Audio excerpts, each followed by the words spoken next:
let's turn to NBC's Chuck Todd. Big moment in Washington. Chuck, good morning. Chuck, good morning. Tell us what your gut tells you about this nomination. Is this thing in real trouble, do you think? I definitely think it's in trouble. I think nothing would surprise me, including him by the end of the week, if Judge Kavanaugh decides he doesn't want to go through this. It isn't worth it. He doesn't want to. Maybe he can win, but he doesn't want an asterisk. I mean, it wouldn't surprise me if he chose to withdraw and chose to back down. I think a lot, frankly, will have to do with what more do we learn this week?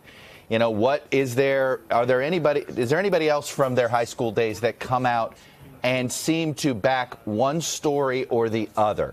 Is there other conversation? Is there other, not necessarily allegations, but evidence that help back one story or the other? I think a lot will depend on that this week, but I think if any little thing that we don't know now comes out before that hearing on Monday, I don't think the hearing happens. Because if the hearing happens, boy, I think this is going to be something that is fraught for peril for both political parties. That is exactly my next question. I mean, just the specter of a hearing, a public hearing. We have seen this before. Anita Hill, Clarence Thomas, who could forget a generation ago?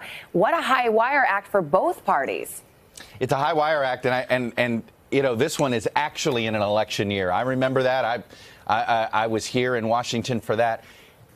And that wasn't an election year. It was the beginning of a presidential campaign, and it seemed to divide not just this town, but this country.